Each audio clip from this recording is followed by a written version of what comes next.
जैसा कि last episode में हमने देखा कि हाउ शन प्रेसिडेंट के साथ डेमन लॉर्ड्स के पास पहुंच गया था और वहीं अब अंदर जब कायर को हाउ शन की चिंता होती है तो वो मैजिशियन लीडर जो कि उसकी माँ है उससे पूछती है कि हाउ शन को आखिर वो कहाँ लेकर गए हैं, जिस पर जब वो पहले कुछ नहीं बताती तो कायर गुस्से में कहती है कि मैं एक बार और पूछ रही हूँ कि वो कहाँ गए हैं, जिस पर उसकी माँ गुस्से में कहती है कि डेमन्स के इलाके में उनको मारने गए हैं। इस पर कायर वहाँ चुपचाप जाने लगती है, लेकिन उसकी माँ रोकती है कि तुम ये क्या कर रही हो। वहाँ असासिन्स भी आ जाते हैं जो कायर को रोकते हैं, जिससे कायर को और ज्यादा गुस्सा आ जाता है और वो अपनी तलवार को अपनी माँ की गर्दन पर रख देती है और कहती है कि अगर तुम्हारी वजह से मेरे हाउ शन को कुछ हुआ तो मुझसे बुरा कोई नहीं होगा। उसकी माँ को भी गुस्सा आ जाता है और वो कहती है कि मैंने तुम्हें जन्म दिया है, आखिर कल ये आए हुए लड़के की वजह से तुम अपनी माँ पर कैसे हथियार उठा सकती हो। इस पर वो और ज्यादा गुस्से में आकर अपनी माँ पर हमला करने ही वाली थी कि तभी वहाँ उसके दादा ओल्ड मैन आ जाते हैं जो उन दोनों को ही शांत कराते हैं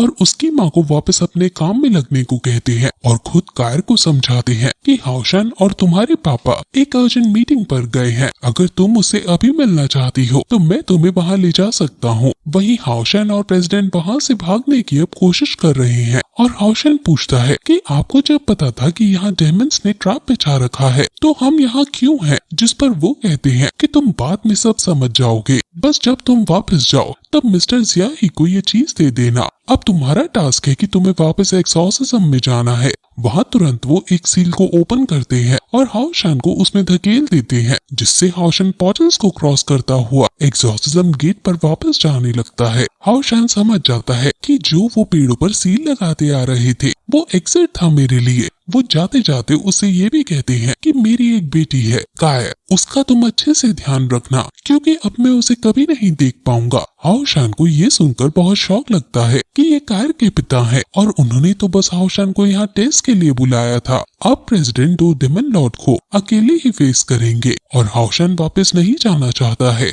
वो पोर्टल से निकलने का कोई तरीका खोजने लगता है। अब प्रेसिडेंट अकेले उन दो डेमन लॉर्ड्स का मुकाबला करते हैं। डेमन लॉर्ड कहते हैं कि मुझे लगा था कि तुम 9th रैंक पर होगे, लेकिन तुम तो केवल 7th रैंक पर ही निकले। तुमसे लड़ना तो बहुत बोरिंग होगा, लेकिन फिर भी हम तुम्हें मार देंगे, इसलिए भागने की तुम सोचना भी मत। डेमन लॉर्ड अब उस पर हमला कर देते हैं और उसके ऊपर कई सारे लाइट्स छोड़ते हैं जो उसके कई हजार टुकड़े करने ही वाली थी। लेकिन तभी एग्जॉसिस मास्टर कुछ मंत्रों को पढ़ते हैं और उनके पास उनकी डोमेन आ जाती है और इस डोमेन की वजह से अब उनकी स्ट्रेंथ 9th लेवल के नाइट जितनी हो जाती है। लेकिन अभी ये डर है कि उनका ये डोमेन सिर्फ कुछ मिनट तक ही रहता है और अब तुरंत वो अचानक एक डेमन लॉर्ड पर हमला कर देते हैं और वो तुरंत मरने लगता है और अपनी कोकून वाली फॉर्म में जाने लगता है। लेकिन दूसरा डेमन उन पर हमला कर देता है और गुस्से में आकर कहता है कि तुम्हारी हिम्मत कैसे हुई मेरे दोस्त सायर पर हमला करने की। वो अब उस पर भी हमला करते हैं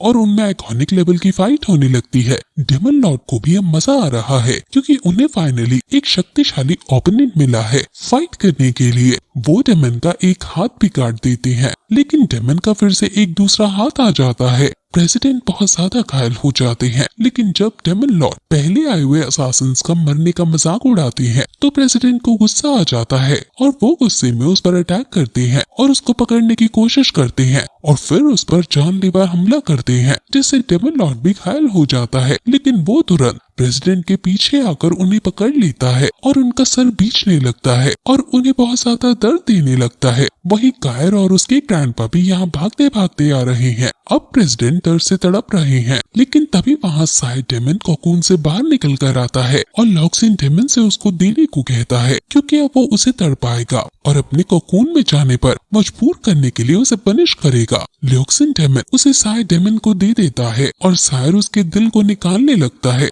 उसको इसमें और ज्यादा दर्द हो रहा था और वो दर्द के मारे मरने ही वाला होता है कि तभी वहाँ हाउ शन आ जाता है और उसको बचा लेता है और प्रेसिडेंट को उठाकर वहाँ से भागने लगता है। डेमन्स हाउ शन के पीछे पड़ जाते हैं और हाउशन हाउवे को बाहर निकाल देता है और हाउवे भागते भागते डेमन से लड़ने लगता है। हाउशन बीच बीच में डेमन सायर से लड़ने की भी कोशिश करता है, लेकिन इसका कोई असर नहीं होता और वो फिर से भागने लगता है। लेकिन अब डेमन सायर उस पर हमला कर ही देता है और हाउशन अपने डिफेंस से उससे बचता है, लेकिन अब उसका डिफेंस भी टूट जाता है और वो दूर जाकर पड़ता है। वो तुरंत अपनी होली स्पिरिट फर्नेस का यूज करता है और डेमन को अपनी फॉर्मेशन में फंसाने लगता है, जिससे डेमन सायर टेम्परेरीली उसके बंधन में आ जाता है और हाउशन मौका पाकर फिर से वहां से भागने लगता है। लेकिन वो तुरंत उस बंधन से छूटकर हाउशन पर हमला कर देता है। हाउशन उससे बचने की कोशिश करता है, लेकिन वो दूसरा हमला हाउशन के पीछे भी कर देता है और हाउशन अब 2 हमले से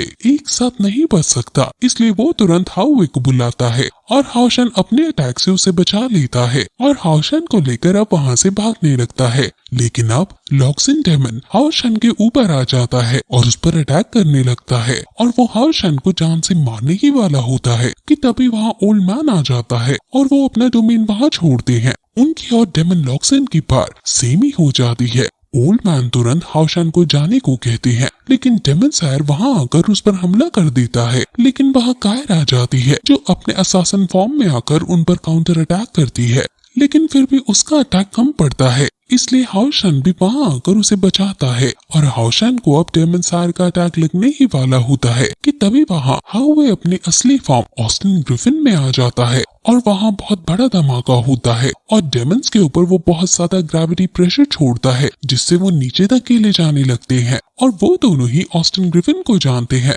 और उसे देखकर दोनों डरने लगते हैं। ऑस्टिन ग्रिफिन गुस्से में डेमन लॉर्ड से पूछता है कि आखिर तुम्हें किसने इजाजत दी मेरी चीजों को छेड़ने की। अब फिर ये एपिसोड